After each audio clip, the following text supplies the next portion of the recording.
صحابہ کے دور میں نمازی اور بے نمازی کی ایک ہی تفریق تھی، نمازی مومن ہے اور نماز نہ پڑھنے والا یا تو کافر ہے یا منافق ہے۔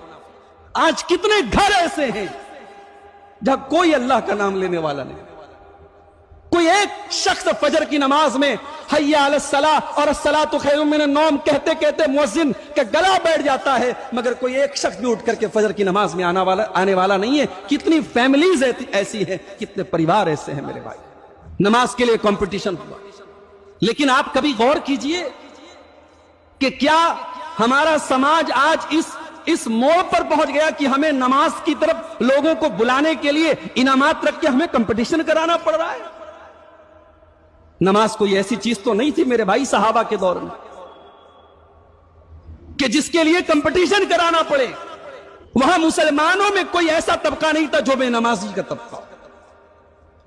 آج کتنے گھر ایسے ہیں جہاں کوئی اللہ کا نام لینے والا نہیں، کوئی ایک شخص فجر کی نماز میں حی علی الصلاۃ اور الصلاۃ خیر من النوم کہتے کہتے مؤذن کا گلا بیٹھ جاتا ہے، مگر کوئی ایک شخص بھی اٹھ کر کے فجر کی نماز میں آنے والا نہیں ہے۔ کتنی فیملیز ایسی ہیں، کتنے پریوار ایسے ہیں میرے بھائی۔ کیا یہ ہمارے لیے ڈوب مرنے کا مقام نہیں ہے میرے بھائی؟ قرآن کریم میں اللہ تعالیٰ نے اپنے خلیل حضرت ابراہیم علیہ السلام کا ذکر کیا۔ حضرت ابراہیم علیہ السلام جب اپنے معصوم بچے اسماعیل کو اور اپنی بیوی ہاجرہ کو جب مکہ کی بیاب و گیا سرزمین میں چھوڑتے ہیں اللہ کے حکم سے اور کچھ دور آگے بڑھتے ہیں تو ایک دعا کرتے ہیں۔ کیا دعا کرتے ہیں؟ ذرا اس دعا کے الفاظ پر غور کیجیے۔ ربنا انی اسکنت من ذریتی بواد غیر ذی زرع عند بیتک المحرم ربنا لیقیموا الصلاۃ۔ پروردگارا اپنے بیوی بچے کو اس بے آب و گیا سرزمین میں مکہ کی سرزمین میں چھوڑ کے جا رہا ہوں، جہاں کوئی کھیتی نہیں، کوئی اناج کا دانہ نہیں، جہاں پانی کا انتظام نہیں، جہاں آبادی کا انتظام نہیں۔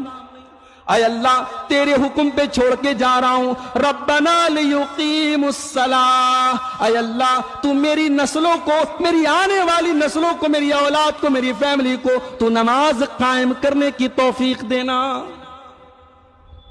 نماز اتنی بڑی چیز تھی ان کی نظر میں کہ اس موڑ پر، اس سچویشن میں بھی اپنی اولاد کے لیے نماز کی دعا کرتے ہیں حضرت ابراہیم علیہ السلام۔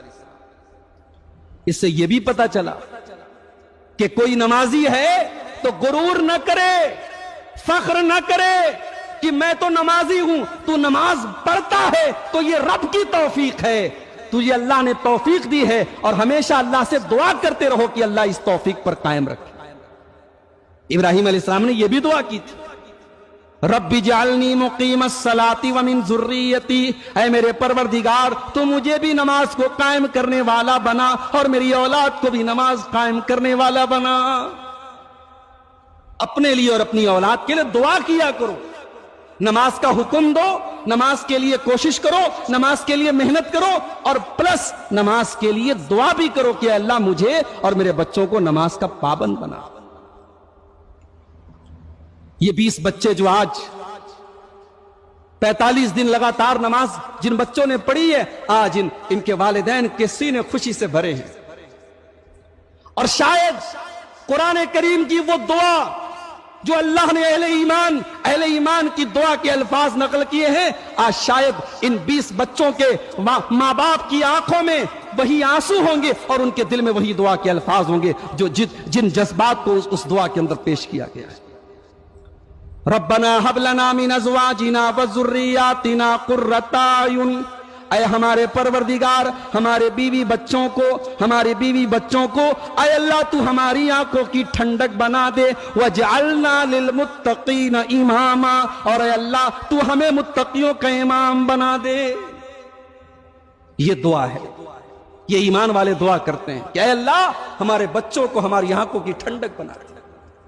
ان 20 بچوں میں سے شاید کوئی بچہ ایسا بھی رہا ہوگا فجر کی اذان کے ٹائم باپ کی نیند نہیں کھلی، ماں کی نیند نہیں کھلی، لیکن بچے کے اندر جوش ہے، بچے کے اندر جذبہ ہے، بچے کے اندر شوق ہے، اس نے رات میں موبائل میں الارم لگایا ہے، صبح فجر کے ٹائم وہ اٹھا، اس نے اپنی ماں کو اٹھایا، اس نے اپنے باپ کو اٹھایا، اس نے بڑے بھائی کو اٹھایا۔ اس موقع پر کیا اس باپ کے دل میں یہ جذبات پیدا نہیں ہوئے ہوں گے؟ یہ اصل آنکھوں کی ٹھنڈک ہے۔ جب بچے اللہ کے دین میں آگے بڑھیں، جب اسلام کے لیے آگے بڑھیں، اللہ کی عبادت کے لیے آگے بڑھیں، تب والدین کی آنکھوں کا تارا بنتے ہیں، ان کی آنکھوں کا قرار بنتے ہیں۔ میرے بھائی، آج کتنے ماں باپ ہیں بچوں کو پڑھنے کے لیے ہاسٹل بھیجتے ہیں۔ بنارس سے ہمارے ایک ساتھی آئے، ان کی 2 بچیاں ہیں، آپ کے اسی مئو میں کلیہ فاطمۃ الزہرا میں پڑھتی ہیں۔ میں نے اپنی اہلیہ سے کہا کہ اپنی بچی کو بھی ہم ہاسٹل میں ڈالیں گے، تو اہلیہ نے کہا کہ یہ بڑا مشکل کام ہے، اولاد کو اپنی آنکھوں سے دور رکھنا یہ ایک ماں کے لیے بڑا مشکل کام ہے۔ مجھے علامہ ابن تیمیہ کی ماں یاد آ گئی۔ ابن تیمیہ رحمت اللہ علیہ دمشق کے رہنے والے تھے، کئی مہینے مصر میں رہے، ماں کی نظروں سے دور رہے، ماں کی خدمت کا موقع نہیں مل رہا تھا۔ انہوں نے خط لکھا، امی جان میں معذرت چاہتا ہوں، میں یہاں دین کا کام کر رہا ہوں، میں یہاں اسلام کا ڈیفنس کر رہا ہوں، میں یہاں قرآن کی تفسیر پر کام کر رہا ہوں، میں یہاں دین کی دعوت پر کام کر رہا ہوں، امی جان میں آپ کو ٹائم نہیں دے پا رہا ہوں، میں آپ سے بہت دور ہوں، میں مصر میں ہوں۔ علامہ ابن تیمیہ کی ماں نے جو جواب دیا تھا میرے بھائی، اللہ اکبر، کہتا ہے میرے بیٹے ابن تیمیہ، لمثل ھذا ربیتک، میرے بچے میں نے تیری تربیت اسی دن کے لیے کی تھی، وعلی شرائع الدین علمتک، میں نے تجھے تعلیم یہی دی تھی، میں نے اسی دن کے لیے تجھے تیار کیا تھا۔